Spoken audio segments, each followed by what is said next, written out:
Hey guys, Des here. I just wanted to jump in before we get started to let you know that we did have some slight sound issues. My mic, out of all the mics, wasn't working. So you'll definitely notice a bit of a difference, but I listened to it. I think it sounds fine, and this interview is just too good to hold back. So enjoy it.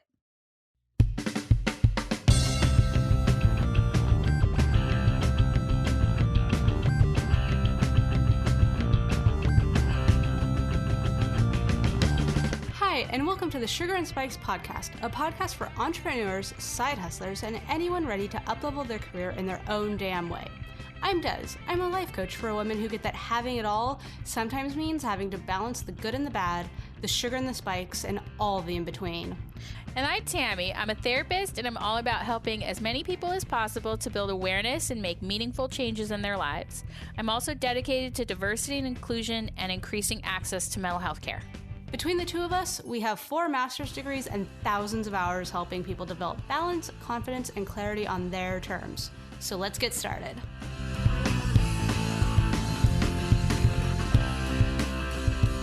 Hi, everyone, and welcome to another episode of the Sugar and Spikes podcast. I'm Des. And I'm Tammy. I'm a life and business coach for emerging leaders and entrepreneurs who are ready to level up. Oh. Tammy is... I'm sorry I said that too soon. I'm Tammy. I'm a therapist for just about anyone. Yep, anyone. We're about accessibility and knowledge, and that's one reason why we love having guests on, and one reason why I'm super excited to have a special guest on today. We have Karis Dillon with us, who is kind of known in the internet space for design, social media, website stuff, but I'm not going to steal all of her thunder. I'm going to pass it over to her. And Karis, if you want to kind of tell us who you are, what you do, stuff that you love, all that good juicy stuff, we'll get into it. All right. Hey, I had no idea that one of you was a therapist, so I might need you later. Let's do this. I could always use that. But yeah, my name is Karis Dillon, and I do branding and web design, and also I just launched a program that's all about helping people create content on social media. So yeah, there's not too much to say about that. Yeah, you have any other questions for me? Yeah, so when Karis reached out to me, it was actually really perfect timing because I don't know if you guys heard the last podcast and stuff. I've been kind of dealing with re-navigating social media. So when she reached out, I was like, yes, bringing someone on that actually knows what they're talking about is super exciting. So I guess kind of if you were talking with someone who was looking at social media I don't know what the fuck to do. Oh, like me. Yeah. Can you give us some ins and outs, just a super basic primer? Sure. So the first thing I would say is stop trying to be everywhere. Stop overwhelming yourself and posting on Facebook and Instagram and Twitter and Snapchat and God knows what else is going to pop up tomorrow. And I would say to focus on one platform where your audience hangs out and perfect it. And then if you want to move on to other platforms, then that's great. But I think that's the biggest problem that a lot of people have is they try to be everywhere, and in return they get overwhelmed and then they're nowhere.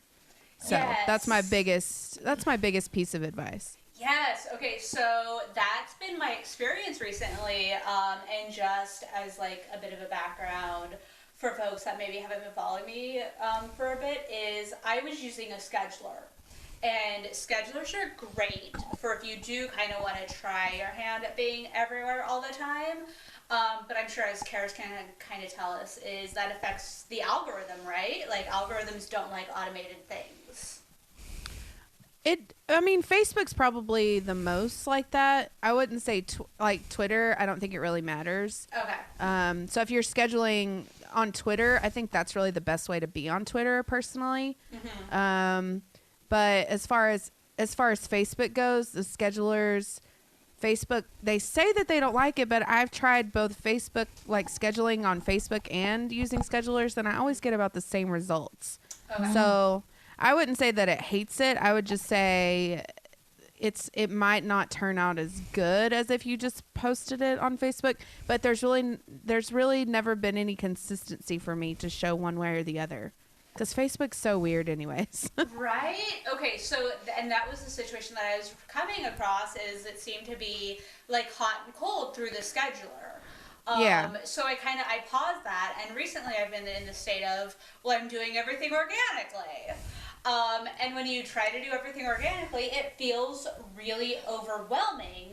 And then as someone with like an online presence and everything, deciding, well, is it Facebook, is it Instagram, is it Twitter, is it Snapchat, X, Y, and Z?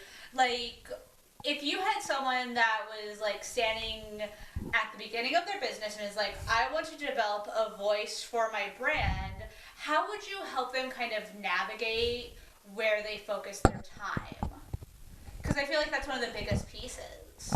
Yeah. So the first thing that I would do this is really the first thing that anyone ever does when you go to get a logo or you figure out your colors or whatever. If you're going to someone that actually wants to help you and not just create a logo that you think looks pretty, you need someone that's going to help you really define who your target audience is. And I know that everybody says that, like, find your target audience, but it is a little bit more difficult than that too, because a lot of people, they'll say, oh, my target audience is anybody from the ages of 20 to 50. And that is like a really broad target audience. That's like and it's everybody. really hard. Yeah, but people do that all the time. They, like, I've had people come to me and say, well, I just don't want to leave anybody out. And I'm like, but you're not going to reach every single person in the world. Yeah. Like, that's not the goal, because if you try, it's just like with posting everywhere. Like, if you try to reach everybody, you're not going to reach anybody, because Yes. nobody's going to relate to what you're saying. So that's really the first piece that I always just really dig into with people is, who are you targeting with all of your posts? Like, and most of the time you can find that if you really look back at like previous clients, or like if you've never even had a client, if you look at, like, let's say you have a lifestyle blog, look at all of your friends and what all of you like, and those are probably the type of people that you want to reach. So there is a really good way of like narrowing it down, but a lot of people, they just have that mentality of, I want to reach everybody, and in return they're just really not getting anywhere. Do you think it's a matter of like fear and anxiety of like, if I don't include somebody, then I won't get anybody? Well, and Yeah. as Karis was talking, like, it occurred to me that we like attracts like, right? So if you have a lifestyle blog, like, let's run with this for a second. You have a lifestyle blog, well, I want to attract these people. Well, that's everyone. Not necessarily. That's your social circle. Like, let's really hone in on the fact that somebody in New York City is not living the same lifestyle as someone in, like, South Carolina. Right. In, like, rural South Yeah. Carolina. Yeah. So even though, like, this is something that I feel like all, maybe, like, online entrepreneurs or coaches or a lot of people, like, really, like, if we're talking about this perspective taking, need to kind of consider is that, like, what's normal for you and what's standard isn't the standard for everything else. So what is it that is your normal? Like, maybe reframe it as not necessarily niching down, but defining your normal, you know? Yeah, that makes sense. For sure. So with that, have you noticed, because I know you're kind of the social media, like, savant, right, with this new course you have coming out. Yeah. Have you noticed kind of specific tendencies between the platforms? Like, is Facebook where you want to go for X, Y, and Z, and Insta's where you want to go for, A, B, C? Anything like that, or is it really just honing in on much more specifics?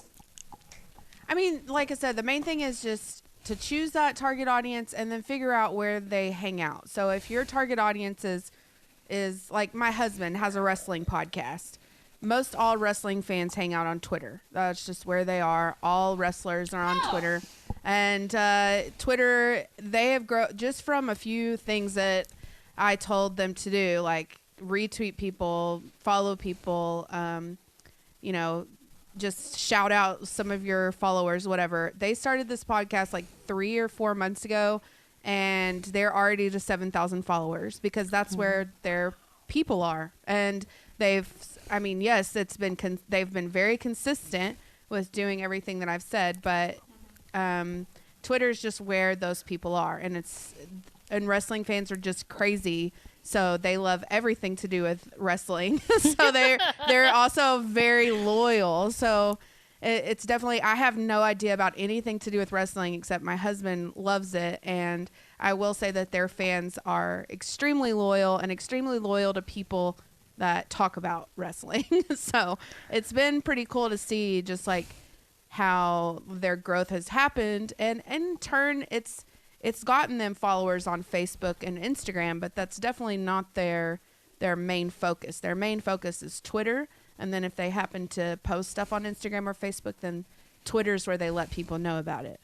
Well, So I think that that's such a great example because for your husband who's a wrestling fan, like wrestling is what he does and that's what his friends do and that's just like normal life. And that's also intrinsically niching down to a target audience. Yeah, for sure. And So, I mean, and wrestling too, there's so many different genres of wrestling that I never knew about. It's not just WWE. There's like all these independent people. And so like even like WWE fans might all hang out in one place, but if they never talk about WWE, then those people aren't going to listen to it anyways. So it's pretty crazy how those people just, they're very loyal to each other. But I'd say a lot of fans of like sports or depending on what you're talking about, like I'm a huge Real Housewives fan. I'm going to go follow all of the Real Housewives on Twitter and Instagram because I want to see like what they're doing when they're not on the show because I find it fascinating.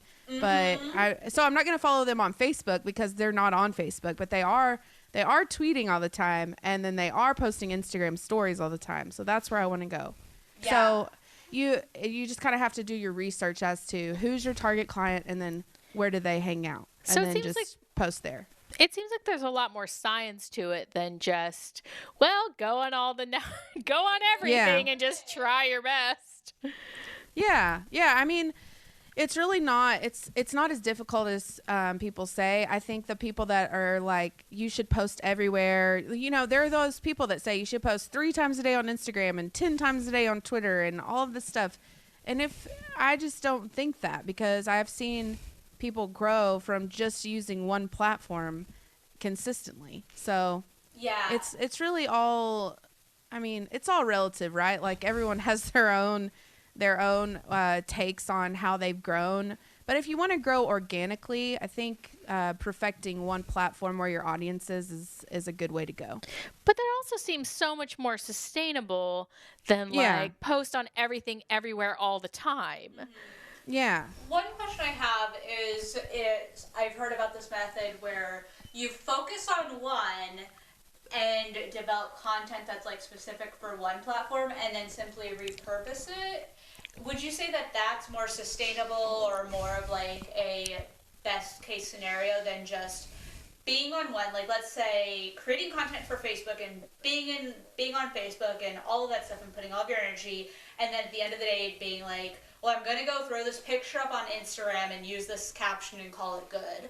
Or do you think it's more like viable and better practice to be on Facebook and not even kind of like show up on Insta, just be like, I'm on Facebook and that is where I am? So you're really talking about like repurposing content to other platforms? Kind of. Yeah, I think that's really the smartest way to go. That's personally what I do. I post on Instagram and Instagram's pretty it's pretty compatible with Facebook in that it shares you can share your posts directly to Facebook from Instagram. You can share your stories from Facebook to Instagram. from Instagram to Facebook. Sorry, I got that backwards. So if everything that I share on Instagram, I just have it to where it automatically goes to Facebook. And I found that works best for me. But it's really, like I said, it's trial and error. You know, I could try this forever, and then I don't find that I'm really getting anything from Facebook, so I could just like solely go to Instagram. It's all just trial, but it's really not going to hurt because there's going to be different people on Facebook than there is on Instagram. So I talk to people all the time. They're like, I don't want to post the same thing everywhere. It'll get redundant. It's really only going to get redundant to you because you're posting it, because 9 times out of 10, the same people are not seeing both things. Well, if that makes sense. Yeah. Yeah. And to kind of like hammer that home, like the research tells us that even like in terms of redundancy, people need to see something like 15 times before they start to acknowledge. Well, like 7 to 10 times, like, makes you want it more. Is that what you're talking about? Like social media stuff, or like because of social media and everything, a new HBR thing came out. Okay. I'm like, it's social psychology.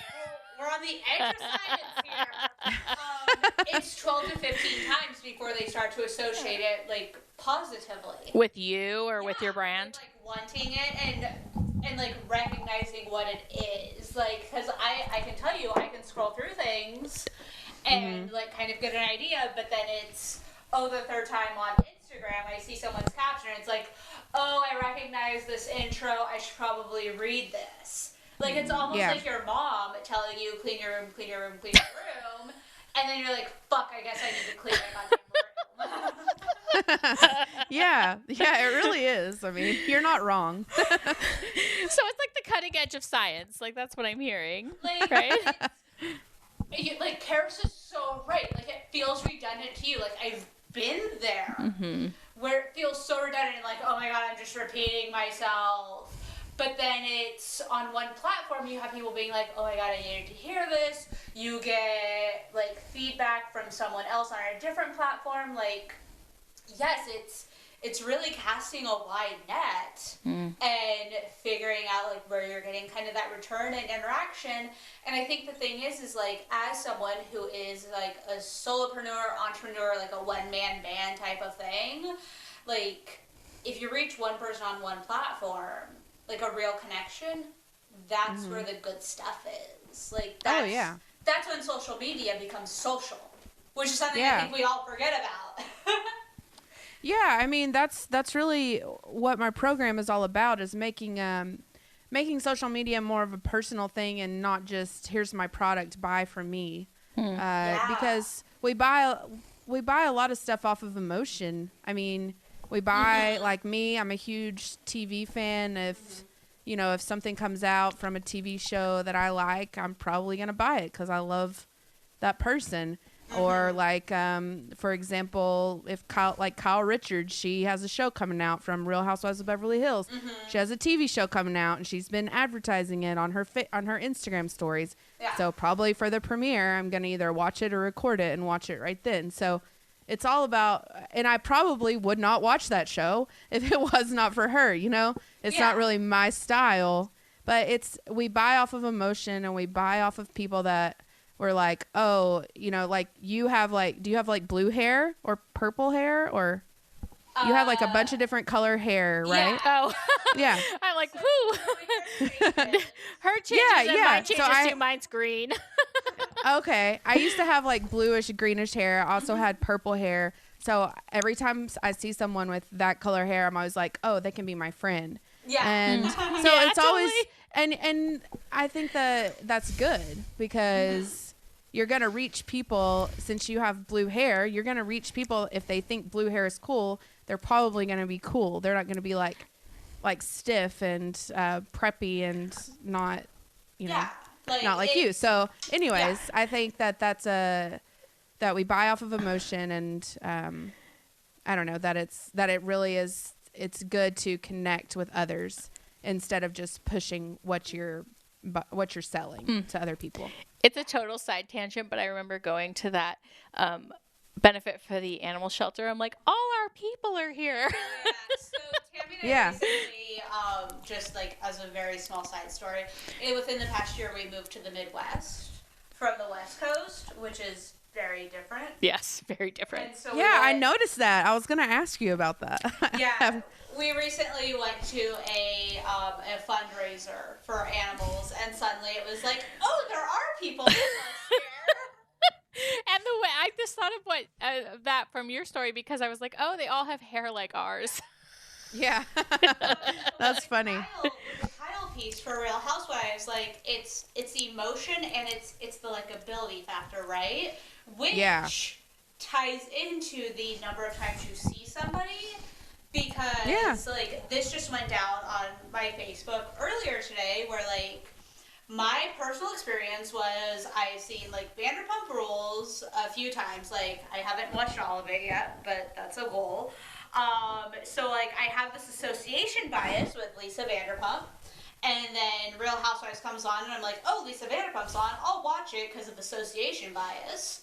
And then, oh, Real Housewives of Beverly Hills, okay, this chick from The View, like from them, is on The View. Okay, I'll watch that. Okay, this is cool. Okay, now I'm watching the series. Like, it's not that I saw one like promo for Real Housewives of Beverly Hills or anything. It's not like that. It's all these association biases, which ties into emotion, like what you're talking about. Of like, oh, I see this person, I see this individual.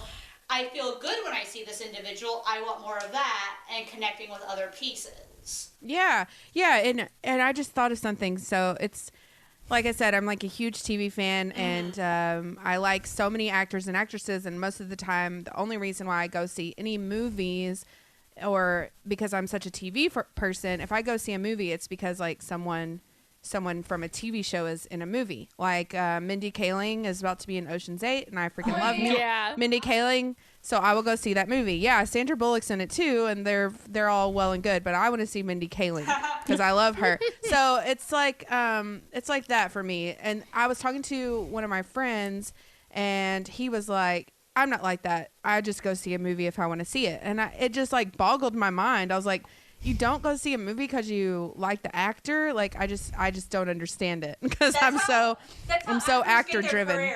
Did you challenge him on that at all? Yeah, I was just like I just told him that it seemed weird. He was like, well, I just watch movies because I like to watch movies. And I'm like, so you don't like associate, so like let's say like Brad Pitt's in a movie and you really like that movie, and then you don't go see another movie just because Brad Pitt's in it. And he was like, no, because if I don't like the storyline, then I'm not going to see it. I'm like, but that just doesn't make sense to me. Like, I will go see the shittiest movie ever made if it has, like, Andy Samberg in it because I freaking love him. So it's like, I don't know. It's so strange how different people, like, associate it different ways. Well, I think it speaks to the diversity of people, right? And how, like, we see things so much from our own point of view that we only can think outside of that when other people don't think like us. Well, I'm curious what he would have said if you were like, well, then what about genres? Like, are you more inclined to go see sci-fi films versus comedies? Like, we all categorize and characterize things to our own liking, to, like, Tammy's point and your point. Like, it's very individual, and we're also going to like what we like. Hey guys, popping in for a quick question. Do you know your signature leadership style? It's kind of really important to know so you can figure out how you do the thing the best way you can. So, if you haven't already, head on over to DesireeW.com, click on Signature Leadership Style Quiz. It is the blue button, and find out. The quiz will tell you if you are a make-it-work mogul, a benevolent boss, a social savant, the ultimate head boss in charge, or if you are a true classic, well-informed and wise. Head on over to DesireeW.com, click Find Your Signature Leadership Style, and let me know what you get. And now we'll get back to the episode. We're also going to like what we like. Like, we're really creatures of habit. It's true. I think that was it too. Because he likes to go watch all the Marvel movies and stuff, and I really have no interest in that. Yeah. And so he was like, he was like, well, what about Chris Pratt? I know you love Chris Pratt, but you've never seen Guardians of the Galaxy. I'm like, no, just because it doesn't look like something that I would watch. Which if I did watch it, I'd probably like it because I've heard that he's awesome in it. Wait, but, so public service yeah. announcement. Chris Pratt is awesome in Guardians of the Galaxy. I'm not like a huge sci-fi fan. Like I naturally like it, but I'm not like first in line. Please watch Guardians of the Galaxy. It's amazing. Okay, I will. I'll try. Ever since I saw like a talking raccoon in it, I was like, this is not for me. But it's so good. Okay, all right. I'll. My husband's been trying to get me to watch it forever, and I'm like, So yeah, it just speaks to the whole way that we just decide on emotion, right? Yeah. Yeah, we're just like, nope, and we're done with that. So that happened recently with my husband was trying to get me to watch the Grand Budapest Hotel. Oh yeah, my husband tried to get me to watch that too, and I was just like, nope. I was like, I'm good. I really don't want to watch it. Like, we're good here. And then he put it on, and then 20 minutes into it, I'm like, oh, this is really good. I can see this world. Like, I wouldn't even let him put it on. I'm just like, I have no interest in watching that. That's funny. Yeah, I've never seen that movie either, so. So it's really good. Yeah, I know. Well, obviously, if you didn't want to watch it and then you did, that's what my husband does to me too. I'm like, I don't want to watch it, and then he'll just put it on, and I'll get sucked into it. That's what he did on, like I'd never seen Pleasantville, which is like a really old movie. Yeah. And my husband was like, "It's so good, you have to watch it." And I was like, "No, it looks stupid."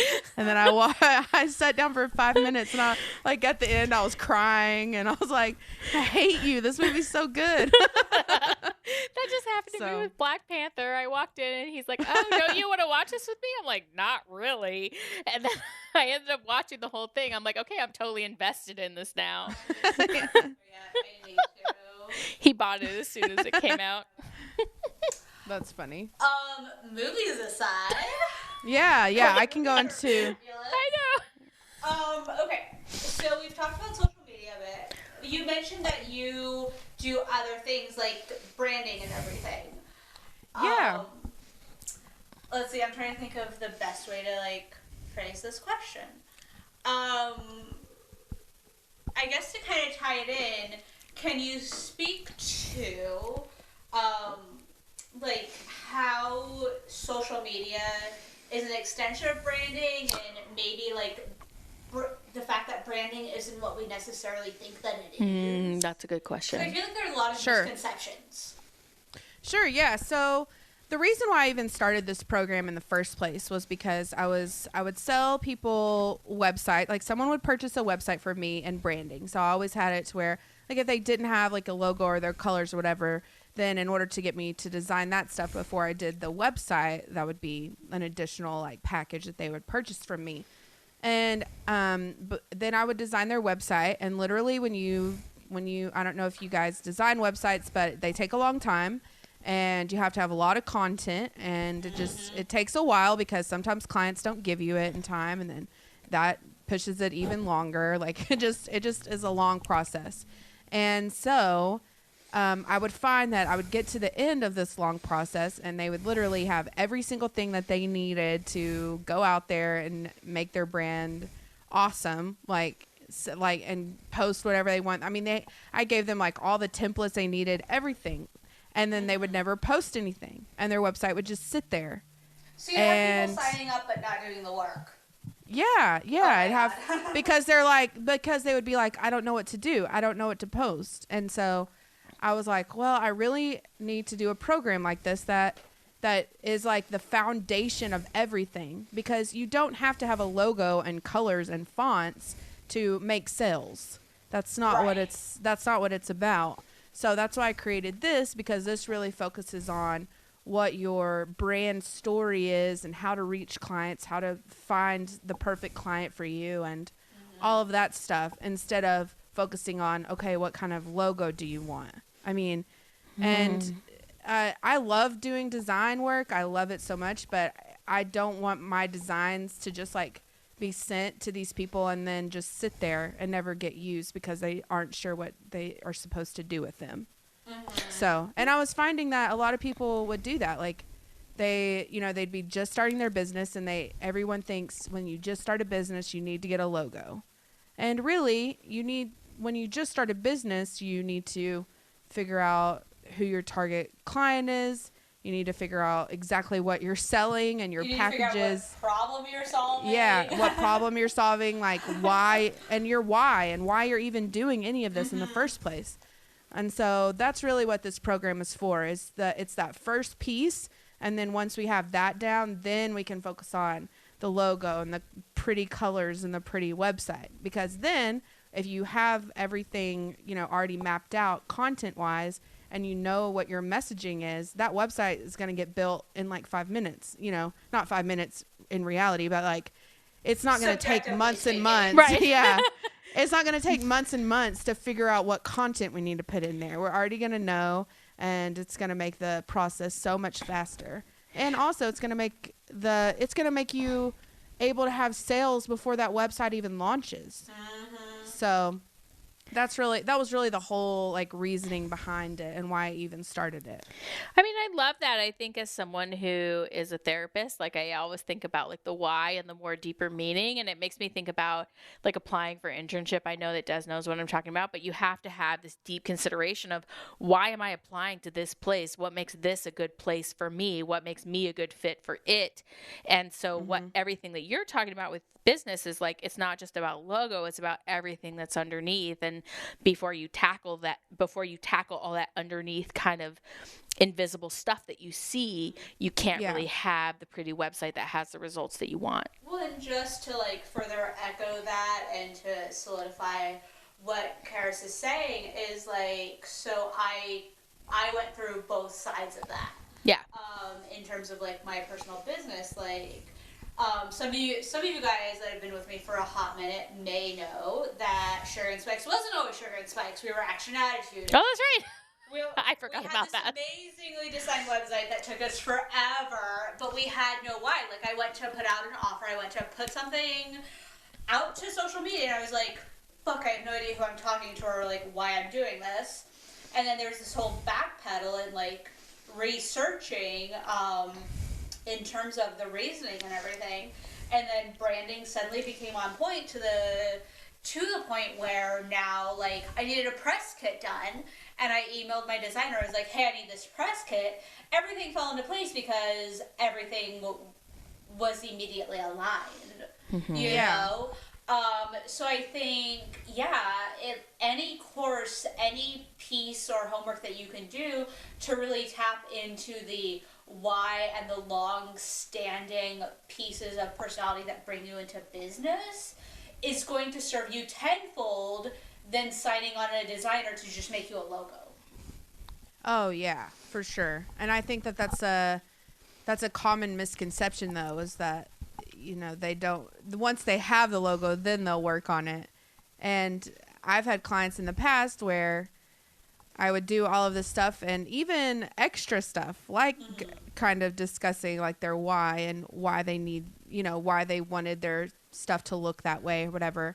And they really had like no idea. So it's just so important to do the work and do the work up front within yourself and just like really look at why you're starting the business that you're starting or why you want to do what you want to do. Because even I've had problems with that in the past. It's just like, I want to design websites, but why do I want to do that? So, and just really digging into that. And another thing that's helped me too is just having someone that I worked with one-on-one, which was why I wanted to make this program a one-on-one, which I could turn it into a group program eventually, but I just think having someone one-on-one, that was just the most beneficial thing for me, because I really felt like that person was there for me and they listened to me, and I didn't feel like my opinions or voice got lost in the noise of everyone else saying stuff. And I just felt like I had like her undivided attention. And so that was why I wanted to do it this way as well. So yeah, it seems like connection with your clients is something that's really important to you. Yeah, of course. Because I think that's what we all want in our businesses too. Like even if, let's say I was to teach one of my clients they would want the same thing that I want, just as my coach wanted that from me, you know? Mm-hmm. So it all just kind of, we all just are, you know, learning from each other and then teaching each other. Yeah. And yeah, I think that's what we all, as humans, we crave, like human connection. And that's why my Instagram is like that I love connection and creativity, which I feel like that's my two strengths. So yeah, that's really what this program is about. It's like tapping into like your connection with your clients and then using your creativity to create your content that will connect with those people. So if people want to find out more about the program that you're offering and kind of the other benefits or even packages or services that you offer, or where to find you. Yeah, where to find you. Yeah. Where can people learn more about all the things? Well, on my website, I just actually, right before we got on here, I finished my little pages for this program. So if you just go to karisdillon.com, and it's under, at the top, it says work with me. And then there's three different things. The program's called Unmistakably You. And so it just says like Unmistakably You one-on-one program. If you click on that, it'll give you all the information, how to sign up and everything. Okay. And then like if you're interested in like branding services or website services, those are under that as well.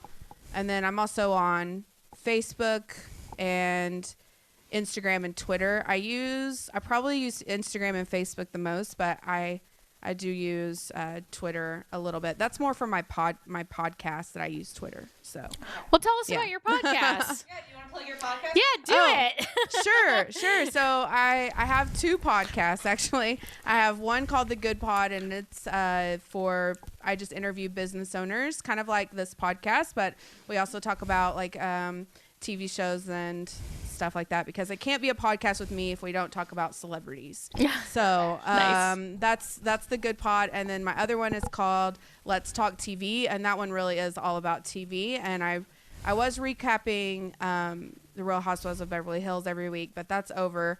So I am doing Jersey Shore now, and so that should be over soon. So we do like we talk about scripted episodes one day, and then talk about reality shows on the next day. But nice. This week I've been launching this, so I haven't come out with anything for a week, but I promise I'm about to start doing it twice a week again. So yeah, this has been like, I was working with a coach, and I was planning all of this stuff out, and so I was like, I just have to get this done before I focus on doing the podcast again, because that's really just, it's for fun. Especially the TV one is like just for fun. So you're such an overachiever. Well, I also don't have a 9-to-5 job, and so I get bored. Well, and so, as a spoiler, I'm going to be a guest on The Good Pod. Yeah. That's yeah. So yeah. Little double trouble for all of us. Yeah, I mean, we can sneak in some Real Housewives of Beverly Hills too, because I saw you were watching that. She was just watching that today. Like, or if we want to like go like old school, we can talk Orange County. I've never watched Orange County. Oh, I went to church with some of those girls. Really? Yeah. That's so funny, because I watched Beverly Hills was my first one, and I started like 4 months ago. So I watched all of Beverly Hills, and now I'm all the way caught up. And then now I'm watching New York, and I'm in season 7. So I'm like a new Housewives fan, but whenever I love something, like I'm all about it, and I know all of their histories now. Mm-hmm. I know everything about their whole lives. like I just like really immerse myself in the. Oh my gosh, you and Des have so much to talk about. Yeah. I grew up in Orange County, California. Yeah, that's cool. And went to church with a couple of the original gals. And yeah, so watching Real Housewives is just like, it's therapy for me since I'm now in the Midwest. I know, right? I'm away from all of the things. Yeah. Here you are. That's so funny. But yeah, it's all good stuff. And I'm super excited about that episode. I think it'll be good. Yeah, it'll be really fun. I love doing that podcast, and that one comes out every Monday, and it really does come out every Monday, so I don't skip on that one. Excellent. Yeah. Do you have any final thoughts, words of wisdom for folks that are listening, or one last plug you want to give? I mean, like I said at the beginning, I think to not get overwhelmed on social media, try to focus on one platform where your audience hangs out, and don't try to do everything at once, because you're going to get overwhelmed and burnt out, and you're not going to post anything at all, because I've done the same thing before. So yeah, like narrow your focus and you will go far. I think one last question, because I'm going to ask it for Des as your proxy. When do you know that you need a VA? She talks to me about this all the time. I'm like, I have no help to offer you. Well, I would love to have a VA now. I actually, if anyone, I would like to have like a college intern and give them credit for now. But I just haven't done that yet. But I actually live in a college town, so I might could do that. But anyways, I would love to have a VA, and that's like the first thing that I'm gonna do whenever I start making the big bucks, you know. So get one as soon as you're able. Yes. So that's actually okay. We're going into more side tangents. That's one of the things that I talk with clients about, is like outsourcing as soon as you're able to. The thing is my outsourcing looks different. Sure. Because my outsourcing is having people clean my goddamn kitchen and bathrooms. Fair enough. Yeah, see, that's something that I really need. I think I would get the house cleaner before I would get, and I don't even have kids, but I think I would get the house cleaner before I would get a VA, because if I had someone to clean my house, I could get so much more work done anyways. That's the thing. I got a house cleaner. I got a yard guy. Like, I feel like I'm outsourced until I hit like the true next level. When you have kids like I do, and you're like, I don't know what to do. Oh, I can't even imagine if I had children. That would just be too much.